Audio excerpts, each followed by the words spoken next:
देखिए 13.3 की बात कर रहे हैं। इस वीडियो को देखने के बाद में 13.3 का सारा कॉन्सेप्ट आपके दिमाग के अंदर क्लियर हो जाना चाहिए। सबसे पहले फॉर्मूला डिस्कस करेंगे और उसके बाद डिस्कस करेंगे हम इस पे बेस्ड किस तरीके के क्वेश्चन आ सकते हैं, क्या क्या उनके टाइप हो सकते हैं। सबसे पहली बात देखते हैं, ये होता है कोन। कोन का बेस्ट एग्जाम्पल है जोकर्स कैप, बर्थडेज कैप। इसके अंदर ये हाइट है और ये रेडियस है, रेडियस ऑफ द बेस। अब इसके अंदर एक इंपॉर्टेंट, ये जो साइड में साइड है, this is known as L, slant height. Pythagoras theorem लगेगी और पाइथागोरस थ्योरम से हम इसकी वैल्यू निकालेंगे एच स्क्वायर, मतलब L square equal to R square plus H square. Value of R, value of L will be R square plus H square under root. Value of L equals to R square plus H square under root. तो ये slant height की value हुई। अब पहला formula वही curved surface area, जिसके अंदर हम बेस को इंक्लूड नहीं करते हैं, उसका फॉर्मूला होता है pi R L. Total surface area, जिसके अंदर बेस भी इंक्लूडेड है और कर्व सरफेस एरिया भी इंक्लूडेड है, पूरा का पूरा इंक्लूडेड है, उसका फॉर्मूला हो जाएगा pi R L plus area of base pi R square. हम कॉमन लेंगे पाई आर, बचा हमारे पास L plus R. So this is the formula of total surface area. ठीक है, अब इसके अंदर किस तरीके के क्वेश्चन आ सकते हैं एक एक करके डिस्कस करते हैं। नाउ पहला क्वेश्चन देखते हैं। डायमीटर आपको दिया हुआ है, हाइट आपको दी हुई है, आपसे कर्व सरफेस एरिया पूछा है। किस तरीके के क्वेश्चन है, आपको क्या गिवन है? बिल्कुल सिंपल क्वेश्चन की बात कर रहे हैं। आपको डायमीटर गिवन है, कितना डायमीटर गिवन है? 10.5। तो रेडियस कितना हो जाएगा? 10.5 डिवाइडेड बाय 2।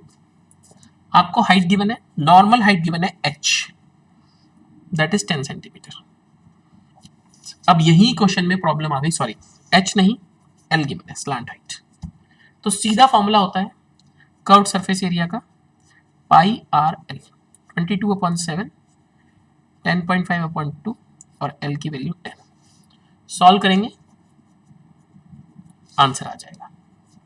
ठीक है, बहुत ही सिंपल क्वेश्चन है, बहुत ही आसानी से हो सकता है।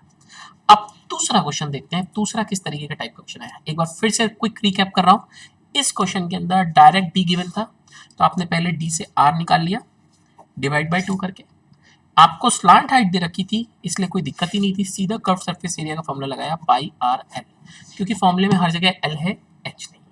अगर एल गिवन नहीं है तो क्या करेंगे, उस पर्टिकुलर केस के अंदर पहले एल निकालेंगे और फिर सॉल्व करेंगे। अगला क्वेश्चन देखते हैं। अगले क्वेश्चन के अंदर टोटल सरफेस एरिया पूछा है, बड़े आराम से कर सकते हैं, कोई दिक्कत नहीं है। प्रॉब्लम कहाँ आएगी? थर्ड क्वेश्चन देखते हैं एक बार। थर्ड क्वेश्चन क्या कह रहा है? थर्ड क्वेश्चन क्या कह रहा है हमारे को?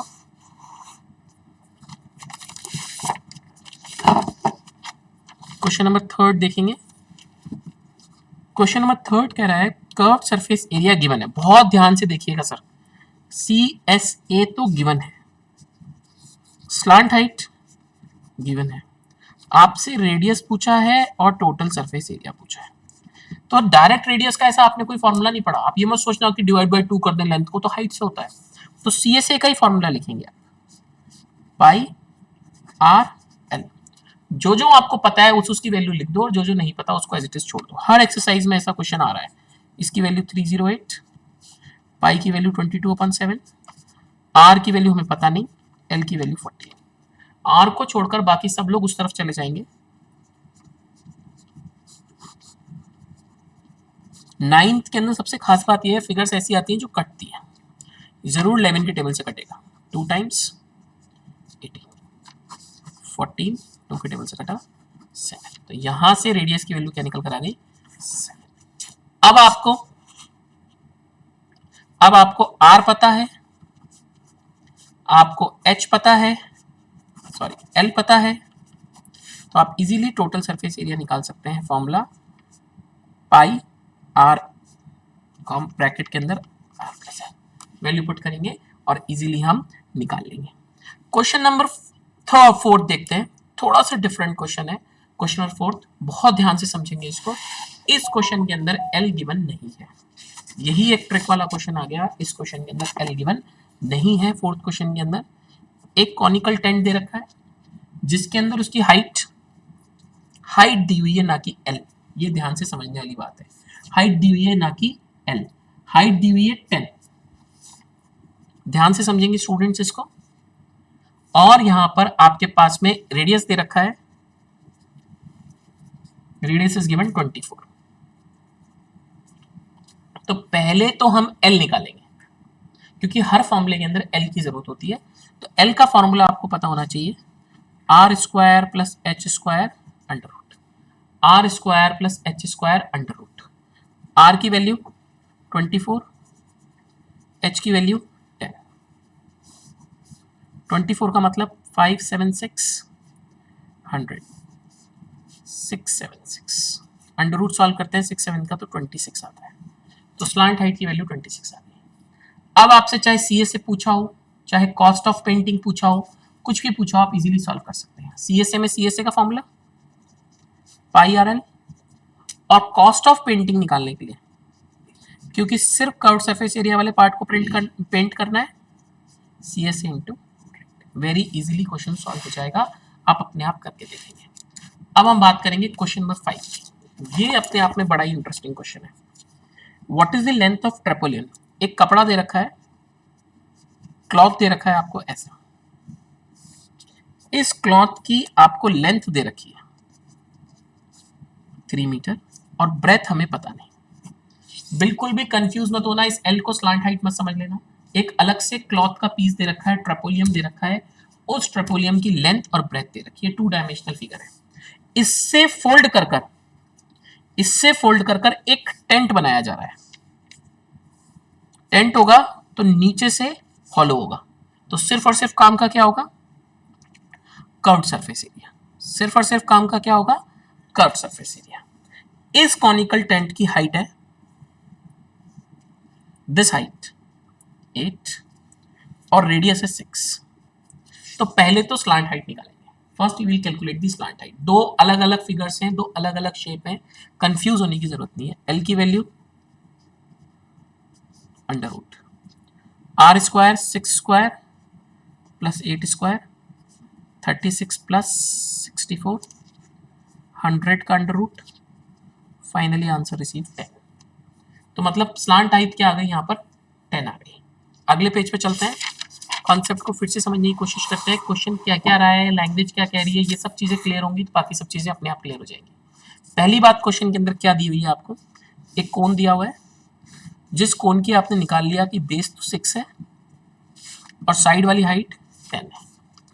मीटर है या सेंटीमीटर, एक बार मैं क्रॉस चेक करूंगा, मीटर है। ये शेप दी हुई है। ये बना किससे है? ये बना है एक ट्रेपोलियम क्लॉथ पीस से, जिसकी लेंथ दी हुई है आपको 3 मीटर और ब्रेथ हमें पता नहीं। तो इसका एरिया और इस टेंट का एरिया, क्योंकि इसी कपड़े से इसको बनाया है, सेम होगा। इसका एरिया और इसका एरिया सेम होगा।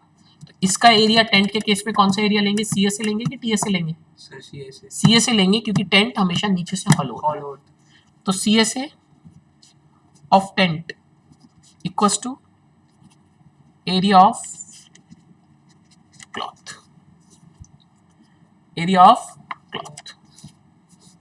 तो सीएसए ऑफ टेंथ का formula pi R L, cloth एक नॉर्मल रेक्टेंगल है तो लेंथ इनटू ब्रेथ, 22/7। आर की वैल्यू 6, स्लांट हाइट 10, इधर लेंथ की वैल्यू 3 और ब्रेथ पता नहीं। 3 को इधर भेज देंगे क्योंकि ब्रेथ निकालना है। 22/7 इंटू 6/10 डिवाइडेड बाई 3, 2 टाइम्स गया। इस क्वेश्चन में बोला है कि पाई की वैल्यू 3.14 लेनी है, तो 3.14 इंटू 20 मल्टीप्लाई करो 2 से 8, 2 6 2 8 0, 62.8 मीटर, 62.8 मीटर।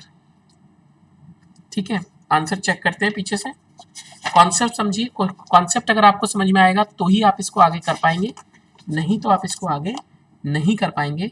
कॉन्सेप्ट समझना बहुत जरूरी है। अप्रोक्सीमेटली 63 मीटर इसका आंसर आ गया। ठीक है, क्लियर? यहाँ पर क्लॉथ का एरिया और इस कोन का एरिया सेम होगा। सेम होने का रीजन पता होना चाहिए, क्योंकि इस क्लॉथ से ही इस कोन को बनाया है। कोन के अंदर जो कर्व सरफेस एरिया है वही एरिया ऑफ क्लॉथ है, area of cloth length into breath, cloth एक रेक्टेंगल शेप है और कोन का फॉर्मूला क्योंकि एक टेंट है, टेंट जो कि हॉलो फ्रॉम द बेस है, इसलिए वो हमने क्या लिया है CSA। चलिए अगले कॉन्सेप्ट की बात करते हैं, क्वेश्चन नंबर 6 की।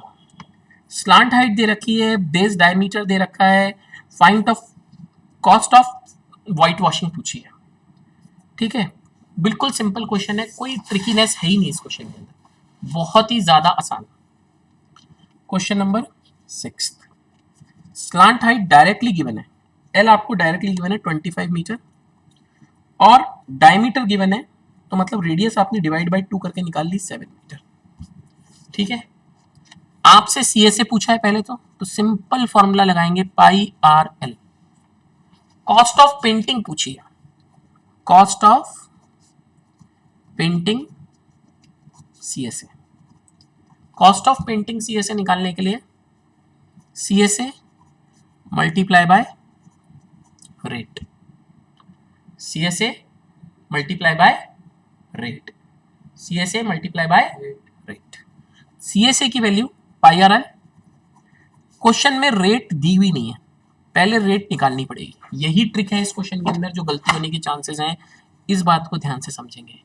इस क्वेश्चन के अंदर डायरेक्ट रेट नहीं दी हुई, पहले रेट को निकालेंगे तभी ये क्वेश्चन सॉल्व होगा, नहीं तो ये क्वेश्चन सॉल्व नहीं होगा बच्चों। रेट के लिए क्या बोला हुआ है कि 100 मीटर स्क्वायर के 210 रुपए लगते हैं। 100 मीटर स्क्वायर के, if you go for 100 metre square painting you have to pay 210 rupees. तो पहले 1 मीटर स्क्वायर की रेट निकालेंगे, डिवाइडेड बाय 100, 2.1 रुपीज, तो ये आ गई रेट। डायरेक्ट इस क्वेश्चन के अंदर रेट नहीं दी हुई थी, रेट का मतलब होता है कि 1 मीटर स्क्वायर के कितने पैसे लग रहे हैं, ऐसा नहीं दिया हुआ था, इसमें दिया हुआ था 100 मीटर स्क्वायर के 210 रुपीज लग रहे हैं। तो पहले हमने रेट निकाली, अब हमारे पास रेट आ गई, इस वैल्यू को उठाकर इस फॉर्मूले में पुट कर देंगे।